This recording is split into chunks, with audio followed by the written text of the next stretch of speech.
Two American AWACS planes cruised 200 miles off the Chinese coast, blasting a significant portion of the hostile coastline with radar and feeding that information to American combat assets in the air all across the South China Sea. For the Chinese, they're a critical target that must be eliminated ASAP. For the Americans, who have no ground-based installations to fall back on, they're vital resources to be protected at all costs. Whether the two big birds live or die in the coming moments might just determine who reigns supreme in the skies over China's coastline. A flight of Chinese J-15s screamed toward the American planes armed with long-range missiles. They only need to get within 150 or so miles to down their targets. The Chinese fighters have taken off from military airfields on Hainan Island, hastily repaired after the initial American strike against military bases all across South China's coast by U.S. Navy submarines, utilizing Tomahawk cruise missiles. While not fully operational, the airfields are able to launch several sorties a day, enough to threaten the all-important American AWACS planes. Now, the 8 J-15s scream at full afterburner toward their targets.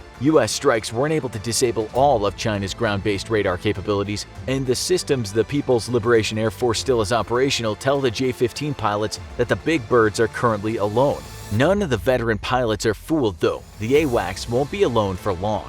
The U.S. Air Force has been operating from airfields in the Philippines, which China has been hesitant to strike at out of fear of driving the Philippines from a passive ally of the U.S. to a fully combat-committed one. Somewhere near the AWACS, Chinese long-range radar now picks up a small flight of U.S. Air Force F-15s, likely there to provide cover for the vulnerable planes. The Chinese jets aren't looking for a dogfight. They hope to get within long-range striking distance and down the AWACS long before the F-15s can respond. To accomplish this, the planes first fly east away from their targets, then loop around to the south before turning north on the AWACS 6 o'clocks, an unexpected attack vector. The F-15s, which have been expecting an attack from the east, are completely out of position to defend the AWACS, despite being vectored in on the approaching J-15s. The big, slow, and extremely vulnerable American airborne warning and control planes are easy pickings as the Chinese jets cruise toward the firing range. Suddenly, 4 of the J-15s receive missile lock warnings. The pilots scan the horizon wildly as their onboard alerting systems work out range and heading. There, 3 o'clock, 30 miles out and closing extremely rapidly, American AIM-120 AMRAAMs. The J-15s dump flares and chaff, breaking off their attack to outmaneuver the incoming missiles. This, however, means turning away from the incoming missiles and from their current direction of travel, which bleeds large amounts of airspeed, which must very quickly be made up.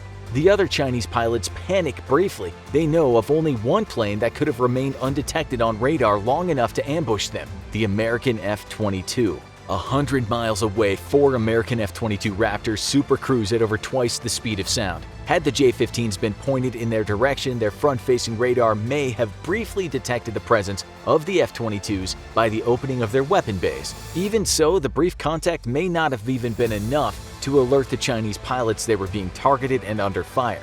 Given the AIM-120's kill rate of around 30% against actively defending aircraft, each F-22 has launched 3 missiles at each bird, with a second volley targeting the remaining 4 J-15s just seconds later. The Chinese formation is in chaos as the second group of J-15s realize they've been targeted as well. The planes dive to put on airspeed as they dump flares and chaff. Most of the American missiles explode harmlessly into the decoys, but many don't, and 6 J-15 pilots are forced to eject.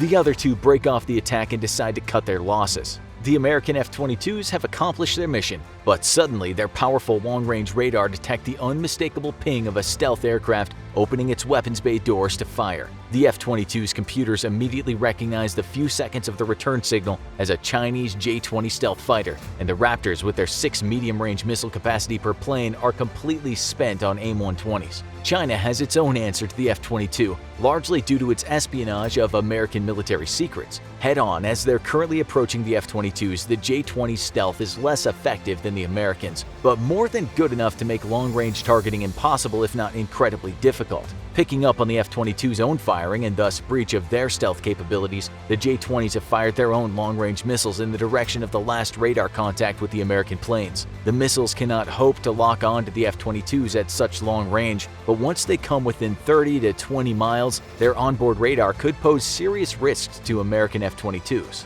The American pilots face a tough choice. They only have 2 short-range AIM-9X missiles each, only usable within a few dozen miles of their target. Meanwhile, the Chinese missiles are screaming across the sky toward them. Turning and running would mean a loss of a lot of airspeed and potentially allow the missiles to catch up. Plus, while far better than the J-20s, the F-22's rear radar cross-section is far worse than its front and would make them easier targets. The F-22s decide to execute a hard 90-degree turn. Unlike the J-15s, they have the advantage of long-range detection of the hostile J-20's missile launches, and while the maneuver bleeds off precious airspeed, there's plenty of time to regain it. Plus, the incoming missiles can't match the extremely tight turn rate of the F-22 with its thrust vectoring engines and must make a much wider turn, bleeding off its own airspeed.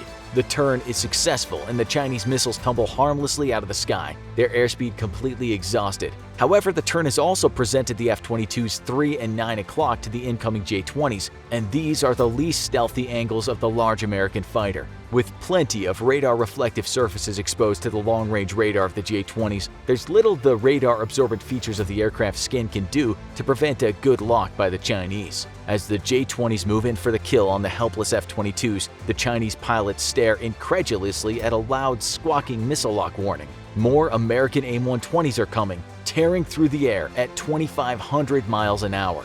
Lurking behind the first flight of Raptors, there's a second four-bird flight who have just released on the Chinese planes. With the J-20s moving their forward-facing radar off-axis, they never had a chance to detect the second flight of Raptors. The J-20s might be cheap copies of F-22s, but they're still a very stealthy plane, making it hard to get a good weapons lock on them from long range. That's why, while the Chinese and American fighters juked for supremacy, the U.S. Air Force RQ-170 Sentinel drone quietly snuck behind the Chinese formation. Now, the unmanned drone activates its radar and blasts the Chinese stealth fighters, hitting the fighters in their least stealthy angles. With its remote data link, the Sentinel sends targeting data back to the second flight of F-22s, which feed that data directly to their own 9 AIM-120 missiles already in flight. The American kill network is brutally effective, and China's limited fleet of J-20s is reduced by another 4. 3 J-20s remain, however, and the Raptors boost toward the Chinese flight. Neither side has any long-range weapons remaining, but each plane still carries 2 short-range missiles. At these ranges, the stealth characteristics of both planes are largely ineffective, but the F-22's far greater maneuverability and its superior engines proves dominant, especially with its ability to vector its thrust. The J-20's canards allow it great agility as well, but its inferior engines proves to be its downfall. 2 short-range missiles don't guarantee a kill, even in a dogfight, however, which is why the American Raptors have an onboard cannon. The J-20 does not, and within a few minutes, 1 American Raptor has been down, with a total loss of all Chinese J-20s. The clash, just a few dozen miles from the Paracel Islands, has pulled much of the Chinese Air Force's remaining air power into the area. So far, the war has been extremely expensive for both sides in terms of aircraft lost, with hundreds downed on both the Chinese and American side. With the superior technology and capabilities, though, the American planes are enjoying a far greater kill ratio, but it's not an easy victory. Super cruising at 65,000 feet above sea level, a third flight of F-22s now closes in on Hainan Island and its remaining military infrastructure. Head on to incoming radar waves from the surviving Chinese radar installations, the F-22s present their stealthiest side. It won't be detectable until within 100 miles or so. Even then, the radar resolution will be so low that the weapons lock won't be achievable until the planes are close to within 30 miles. The F-22s don't need to get that close. Armed with 2,000-pound glide bombs each, the F-22s open their weapons bay door at just under 200 miles and release their payloads. Chinese radar immediately picks up the distinct ping of stealth aircraft firing, followed briefly by a large flash as the planes bank and turn away from their targets. But due to their stealthy rear radar cross-sections, the island's air defenses are completely confounded and can't respond. 8,000-pound bombs deploy small fins and begin their satellite-guided flight to their targets. The 4 remaining air defense radars on the island will receive 2 bombs each, and in just a few minutes, the giant radars are smoldering wrecks. With the loss of this last outer ring of defenses, China has effectively lost the ability to monitor and respond to threats along a large section of the South China Sea, leaving the US and its allies with complete air superiority. For now, the Chinese Air Force will be forced to fight a defensive war close to its own shores, where air defenses remain dense enough to ward off even the stealthy F-22s. At the absolute limits of their combat ranges from airfields in the Philippines, the F-22s rendezvous with one of dozens of American airborne tankers before returning to base. With a superior fighter, a larger AWACS and airborne refueling fleet, and the world's most robust battle management and data link capabilities, the U.S. military has won the day, despite the high costs of a war between these two military giants. For now, though, the F-22 continues to reign supreme, unmatched by any other weapon in the sky. Want to find out how the mighty Raptor compares to the Russian Su-35? Check out this video, US F-22 Raptor versus Russian Su-35 fighter jet. Who would win? Or click this other one instead.